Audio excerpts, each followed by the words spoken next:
kita, Kitab Tadhkirah yang ditulis oleh Imam Qurtubi rahimahullah, dan kita masuk ke judul baru, kemana perginya ruh dan bagaimana keadaannya setelah keluar dari tubuh. Dimulai dari Abu Al-Hasan Al-Qabisi rahimahullah berkata, madhab yang sahih dan menjadi pegangan Ahlus Sunnah wal Jamaah ialah bahwa ruh itu setelah keluar dari tubuh diangkat oleh para malaikat sampai dihadapkan kepada Allah Subhanahu wa taala. Lalu Allah menanyainya. Jika ruh itu tergolong ke dalam mereka yang mendapatkan kebahagiaan karena imannya, maka Allah menitahkan, bawalah dia dan perlihatkanlah kepadanya bakal tempatnya dalam surga, atau perlihatkan tempatnya di surga. Maka para malaikat pun membawanya masuk ke dalam surga selagi jasadnya dimandikan. Jika jasad orang itu telah dimandikan dan dikafani, maka ruhnya dikembalikan dan dimasukkan di antara kafan dan jasadnya. Oleh karena itu ketika jasadnya dibawa di atas geranda atau keranda, dia dapat mendengar perkataan orang-orang yang baik maupun yang buruk. Dan apabila disolati dan sampai di kuburan, maka ruh itu dikembalikan lagi. Dan orang itu didudukkan sebagai manusia yang bernyawa dan berjasad. Kemudian dua malaikat datang menemuinya untuk mengujinya sebagaimana akan diterangkan nanti. Artinya makna dua paragraf ini kalau menurut Abul Hasan Al-Qabisi rahimahullah yang dinukil oleh Imam Qurtubi, ada prosesi keluarnya ruh, kematian, berpisah sementara, kemudian pada saat dia lagi dikafani, dikembalikan ruhnya tapi belum masuk ke jasadnya, masih bersama dengan kafan atau jasad yang dikafani tadi.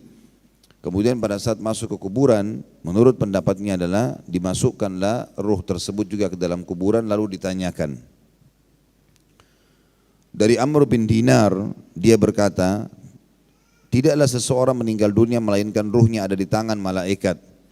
Mayit itu melihat bagaimana jasad dirinya dimandikan, bagaimana dikafani, dan bagaimana dia dibawa berjalan, lalu dia duduk dalam kuburan. Abu Hamid berkata dalam kitabnya Kashful Ulum Al-Akhirah, atau membongkar semua yang berhubungan dengan akhirat, kurang lebih terjemahnya seperti itu ya. Apabila malaikat maut telah mencabut nyawa seseorang yang mendapat kebahagiaan karena imannya, maka nyawanya itu dibawa oleh dua malaikat yang berwajah rupawan, berpakaian indah dan beraroma harum. Mereka membungkusnya dalam kain sutra surga seukuran batang pohon kurma. Sosoknya tetap sebagai manusia yang tidak hilang akalnya maupun ilmunya yang telah diperolehnya di dunia. Para malaikat membawa nyawa itu naik ke angkasa atau ke langit. Selama dalam perjalanan nyawa itu melewati umat-umat yang telah lalu dan generasi-generasi yang telah lampau, bagaikan belalang yang tersebar hingga akhirnya mencapai langit terendah. Maka ketua rombongan mengetuk pintu lalu ditanya, siapa kamu? Maksudnya malaikat yang membawa ruh itu akan mengetuk pintu langit dan ditanya oleh malaikat penjaga langit, siapa kamu? Maka penjaga itu pun atau pembawa ruh itu berkata, aku adalah Salsail dan ini yang kubawa adalah Fulan, sambil menyebut namanya yang terbaik dan yang paling disukainya. Maka penjaga pintu itu berkata, sebaik-baik orang adalah Fulan, karena dia tidak ragu dalam keyakinannya. Khusus sampai paragraf sini, di sini ada perkataan aku adalah Salsail. Sebagian ulama yang menukil atau mendukung riwayat ini yang dinukil oleh Abu Hamid dalam Kashfu Ulumul Akhirah dalam buku beliau, mengatakan adalah nama malaikat itu sendiri yang membawa ruh ke langit. Kemudian sampailah rombongan di langit kedua, maka malaikat itu mengetuk pintu dan ditanya, siapa kamu? Maka penjaga langit pun dari malaikat berkata seperti tadi. Para penjaga pintu berkata, selamat datang Fulan, ahlan wa sahlan. Saatnya selamat datang atau selamat bertemu. Dia selalu menjaga sholatnya dengan semua kewajibannya. Makna sampai paragraf sini, setiap langit punya pintu dan setiap pintu ada penjaganya, serta untuk menembus langit-langit tersebut ada amal-amal yang akan memudahkan kita atau ruh kita akan naik sampai ke langit ketujuh tadi. Karena di pintu pertama dikatakan yang menyebabkan pintu langit terbuka di pintu pertama, di langit pertama karena dia penuh dengan keyakinannya, yakin Islam benar, dia meninggal dalam keadaan Islam. Di langit kedua dikatakan selamat datang karena dia menjaga sholatnya dengan semua kewajibannya. Kemudian lewatlah mereka hingga sampai ke langit ketiga. Lalu malaikat itu mengetuk pintu lagi, malaikat rahmah yang membawanya atau kasih sayang yang membawanya. Dan ditanya lagi oleh penjaga pintu langit ketiga, siapa kamu ini? Maka ketua rombongan menjawab, di sini itu terjemahan kurang tepat ketua rombongan ini ya. Terjemahan yang paling tepat adalah malaikat yang membawa ruh itu. Menjawab seperti jawaban pertama dan kedua. Kalau ini adalah fulan bin fulan, digunakan namanya si mayit yang paling baik di dunia. Maka para malaikat pintu langit ketiga menjawab atau mengucapkan selamat datang fulan. Dia selalu memperhatikan perintah Allah mengenai kewajiban hartanya dan tidak kikir sedikit pun. Berarti ini amal yang mengetuk atau yang akan membuat langit ketiga terbuka. Kemudian mereka meneruskan hingga sampai ke langit keempat. Lalu pemimpin malaikat tadi mengetuk lagi pintu yang membawa ruh ini dan ditanya, siapa kamu? Maka dia menjawab seperti jawaban tadi dan mendapat sambutan selamat datang fulan. Dia telah berpuasa sebaik-baiknya dan menjaganya dari perkataan-perkataan kotor dan makanan yang haram. Kemudian sampailah mereka ke langit kelima. Lalu malaikat tadi juga mengetuk pintu dan ditanya, siapa kamu ini? Lalu dia jawab seperti tadi juga dan mendapat sambutan selamat datang fulan. Fulan ini maksudnya si mayit ya. Dia telah menunaikan haji wajib tanpa dibarengi dengan sum'ah dan riya. Sum'ah ini sebenarnya mencari nama lah ya. Dia dianggap nanti sudah pergi haji ya, dengan kedudukannya. Kemudian sampai ke langit ke-6, ketua rombongan atau malaikat tadi itu mengetuk lagi pintu dan ditanya siapa kamu, maka dia menjawab seperti tadi dan mendapat sambutan selamat datang orang-orang saleh jiwa atau selamat datang orang yang saleh jiwa yang baik dan banyak berbakti kepada kedua orang tuanya. Lalu pintu pun dibukakan untuknya. Akhirnya sampai dia di langit ke-7. Maka malaikat yang membawanya, malaikat rahmah mengetuk pintu lagi dan ditanya, siapa kamu? Oleh penjaga malaikat pintu langit ke-7. Maka dia menjawab seperti tadi dan mendapat sambutan selamat datang fulan. Dia banyak beristighfar saat dini hari, bersedekah secara diam-diam dan menjamin anak-anak yatim. Lalu dibukakanlah pintu. Kemudian lewatlah rombongan itu hingga tiba di Saradiqatul Jalal ya, atau kemah-kemah keagungan. Ketua rombongan mengetuk pintu dan ditanya, siapa kamu? Maka dia jawab seperti tadi juga dan mendapat sambutan selamat datang, ahlan wa sahlan, hamba yang soleh dan jiwa yang baik. Dia banyak beristighfar, beramar ma'ruf dan bendahin mungkar dan memuliakan orang-orang miskin. Dan mereka terus berjalan dan bertemu dengan para malaikat, semuanya senang menerima kedatangannya dan menyalaminya sehingga sampailah di Sidratil Muntaha. Lalu malaikat yang membawanya mengetuk pintu dan ditanya siapa kamu, maka dia menjawab seperti tadi dan mendapat sambutan selamat datang fulan, ahlan wa sahlan, amalnya soleh, ikhlas semata-mata karena Allah. Lalu dibukakan pintu. Kemudian mereka melewati lautan api, melewati lautan cahaya, melewati lautan kegelapan, melewati lautan es, lalu melewati lautan embun. Lautan-lautan itu panjangnya masing-masing 1000 tahun perjalanan. Kemudian mereka menembus hijab yang terpasang pada arsy Tuhan yang Maha Pengasih. Hijab-hijab itu sebanyak 80.000 kemah dan mempunyai beberapa balkon. Pada masing-masing kemah ada 80.000 balkonnya. Teras maksudnya. Di atas setiap balkon ada 80.000 bulan. Mereka semua bertahlil kepada Allah, bertasbih dan mensucikannya. Andaikan salah satu dari bulan-bulan itu muncul ke langit bumi atau ke langit dunia yang terendah, niscaya dia disembah sebagai Tuhan selain Allah dan niscaya akan membakar cahaya langit. Artinya saking indahnya ya. Ketika itulah ada panggilan dari hadrat Allah lewat belakangan kemah-kemah tersebut, nyawa siapakah yang kalian bawa? Maka para malaikat menjawab, Fulan bin Fulan. Selanjutnya Allah yang Maha Agung bertitah, dekatkan dia. Kamu adalah sebaik-baik hamba, wahai hambaku. Dan ketika nyawa itu dihadapkan ke hadirat Allah, dia merasa malu dikarenakan beberapa perbuatan tercela dan hina yang telah dia pernah perbuat, sehingga dia mengira dirinya pasti binasa. Namun Allah telah memaafkannya. Tentu sampai di sini ya, seseorang yang mentahkik buku ini, jadi bukan Imam Qurtubi, karena Imam Qurtubi menulis dan menukil. Ada seseorang yang datang lalu mentahkik dan memberikan footnote mengatakan sampai di sini dia belum menemukan riwayat ini. Jadi butuh penelusuran kembali. Tapi ini Imam Qurtubi nukil, ya, dinukil sebagai informasi. Untuk memastikan semua ini tentu butuh waktu untuk mencari riwayat ini. Tapi kalau kita kembali kepada riwayat yang sahih, maka tidak seperti ini rinciannya.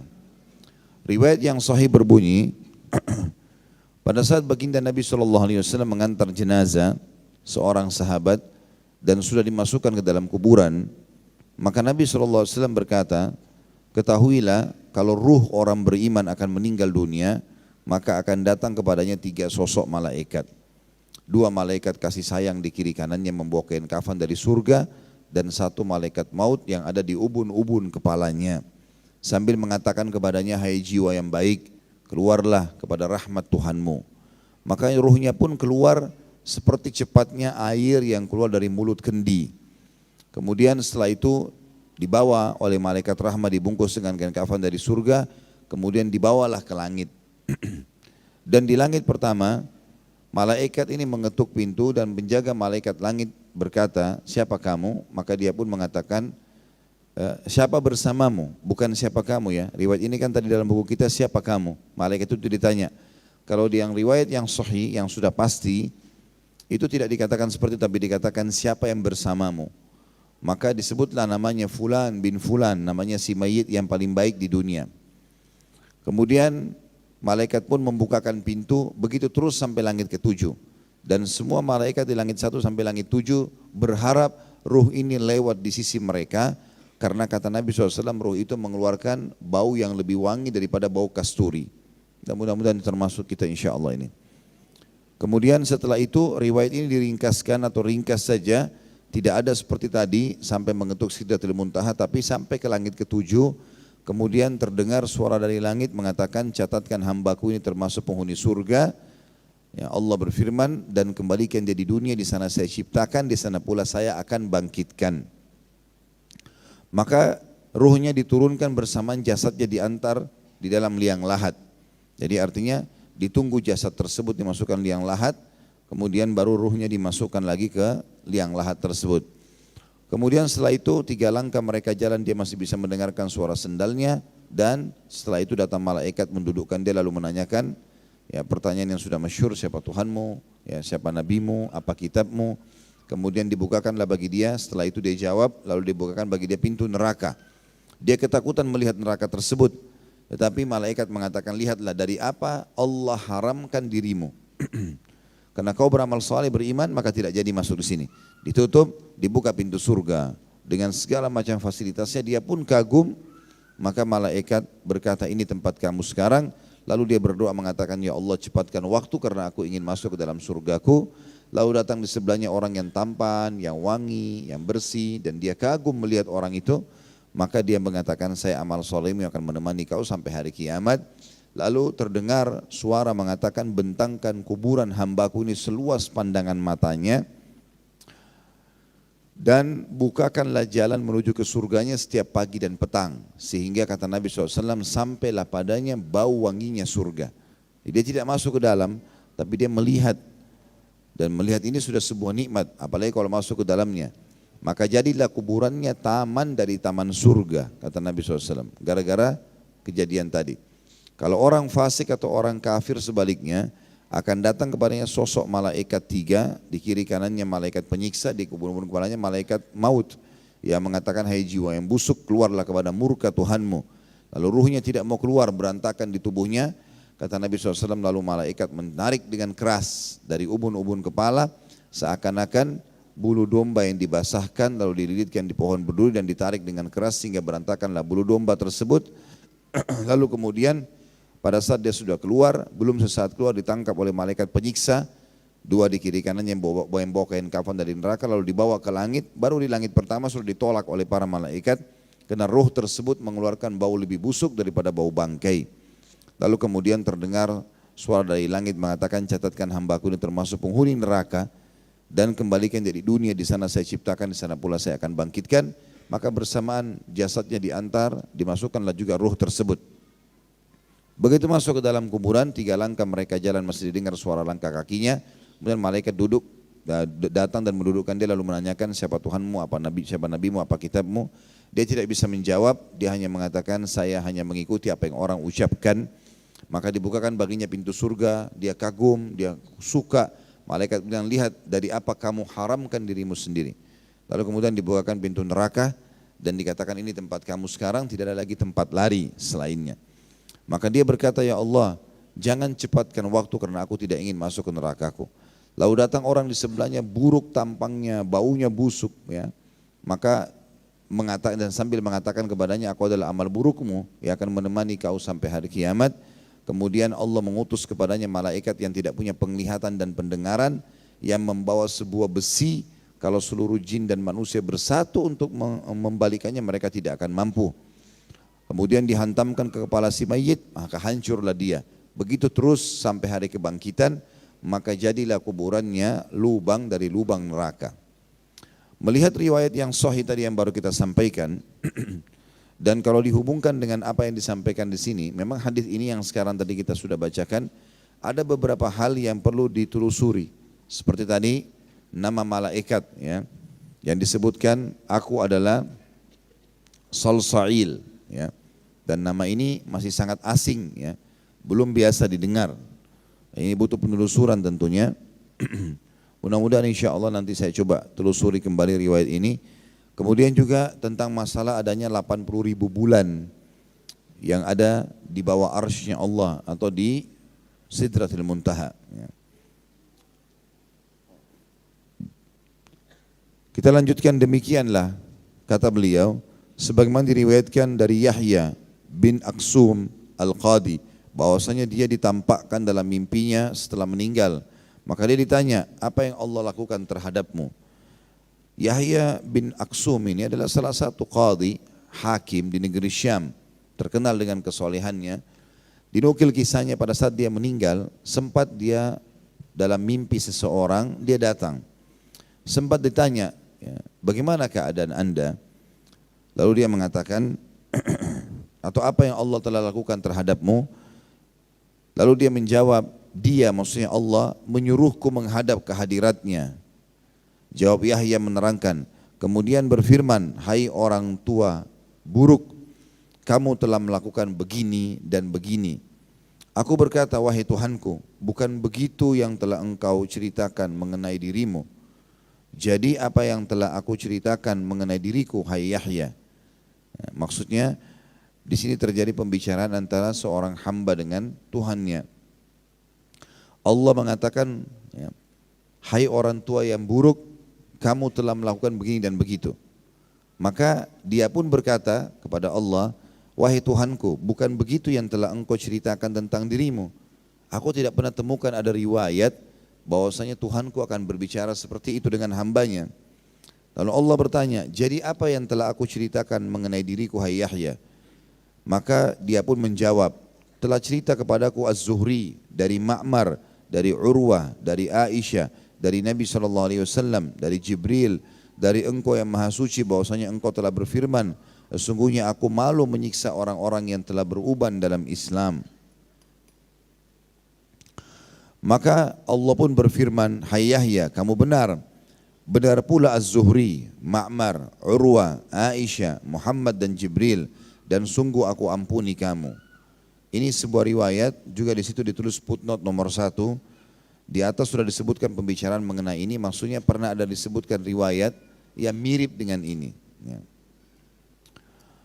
Kemudian dari Ibnu Nabata, ketika dia ditampakkan dalam mimpi, dia ditanya, apa yang telah Allah lakukan terhadapmu? Maka dia pun menjawab, Allah telah menyuruh aku menghadap ke hadiratnya. Jawab Ibnu Nabata menerangkan, lalu dia berfirman, kamu orang yang lancar bicara, sampai orang mengatakan alangkah fasihnya dia. Maka aku katakan, maha suci engkau, sesungguhnya aku telah menyifati engkau. Maksudnya aku telah meyakini keberadaanmu. Allah berfirman, katakan apa yang kamu katakan di dunia. Maka aku berkata, mereka dihancurkan Tuhan yang telah menciptakan mereka. Mereka dibikin diam oleh Tuhan yang telah membuat mereka bicara. Dan Tuhan akan mengadakan mereka kemari atau menghadapkan mereka kemari di akhirat. Sebagaimana dia telah meniadakan mereka dan dia akan menghimpun mereka kembali. Sebagaimana dia memisahkan mereka. Maka Allah berfirman kepadaku, kamu benar, pergilah. Sesungguhnya aku benar-benar telah mengampuni kamu. Ini riwayat. Jadi sampai sini paragraf 2 kisah tentang orang ini yang sudah meninggal adalah kisah yang dinukil. Ya. Tapi karena kita kajian kitab, Bapak Ibu sekalian, maka saya harus baca semuanya. Nanti kita akan berikan kesimpulan di akhir ya. Jadi kajian kitab memang kita harus membaca semuanya. Nanti akan kita telusuri tentang kesahihannya, penguat riwayatnya, atau pendapat ulama yang berhubungan dengan masalah statement seperti ini. Dan ini memang cukup banyak kita temukan kalau dalam kisah para salafus saleh. Banyak di antara mereka yang sudah meninggal kemudian datang di mimpi orang lain. Ya. Seperti kisah tentang istrinya Harun al-Rashid. Dia rutin sekali bersedekah, baik itu membiayai orang pergi haji, orang jihad, bahkan dia pernah membangun bendungan air Zam-Zam di wilayah antara Arafah ke Muzdalifah untuk memberikan minum seluruh jemaah haji. Dan zaman dulu tidak ada ledang air kayak kita sekarang, jadi menggunakan unta dengan kendi-kendi yang besar lalu diisi gitu. Maka dia pun meninggal dan sebelum dia meninggal orang banyak berbicara. Pada saat dia meninggal orang banyak bicara mengatakan orang ini di surga karena banyak sekali amal solehnya. Kemudian ponakan dia yang sering dia bantu dan sangat dekat dengan dia mimpi ketemu sama tantenya ini. Lalu dia bertanya, apa yang telah Allah lakukan dengan engkau hai tanteku? Maka istrinya Harun Rashid mengatakan, sungguh seluruh amal yang pernah saya kerjakan hancur dan musnah. Tidak satu pun diterima oleh Allah. Maka kata keponakannya, bagaimana dengan biaya jemaah haji? Bagaimana dengan biaya jihad? Bagaimana dengan penampungan air Zam-Zam antara Arafah dan Muzdalifah? Maka kata dia, semuanya saya lakukan riya. Lalu ponakannya tanya, lalu bagaimana keadaanmu sekarang? Kata dia, Allah telah mengampuni aku dengan amal-amal wajib yang pernah aku kerjakan dan sholat malam yang aku kerjakan tanpa ada manusia melihatnya. Ini dinukil dan masyhur di kisah ini di kalangan para ulama.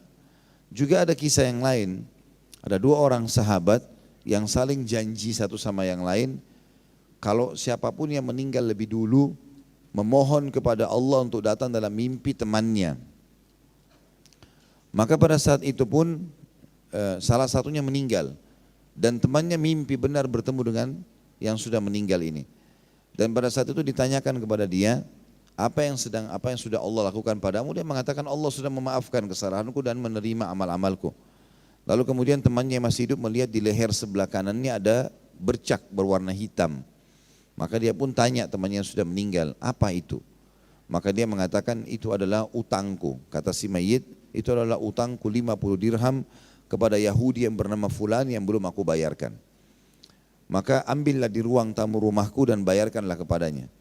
Maka dia pun mengatakan baiklah saya akan lakukan. Karena dalam mimpi tidak bisa diatur perkataan tapi muncul seperti itu saja. Lalu kemudian sebelum dia bangun dari mimpinya, orang yang sudah meninggal mengatakan, ketahuilah apapun yang terjadi di dunia dari kerabat kami dan teman-teman kami akan disampaikan kepada kami. Dan hari ini telah disampaikan atau kemarin telah disampaikan kepadaku kalau kucing di rumahku meninggal atau mati.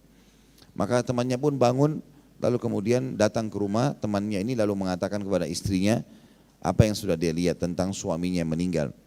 Lalu kemudian diperiksa ternyata ditemukan betul ada uang 50 dirham di ruang tamunya. Kemudian juga sisa tambahannya yang lain adalah dia mendatangi Yahudi betul terbukti dan ternyata dia tanyakan sebelum tinggalkan rumah tersebut, apakah ada sesuatu yang terjadi di rumah kalian? Kata perempuan istri yang menjanda ini dari temannya dia, mengatakan tidak ada apa-apa kecuali kucing kami meninggal kemarin.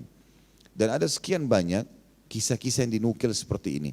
Tentu kisah seperti ini karena dia bukan riwayat sebuah hukum, dia adalah kisah yang dinukil. Ada kemungkinan benar, ada kemungkinan tidak, gitu kan. Jadi dia didatangkan hanya untuk menguatkan saja.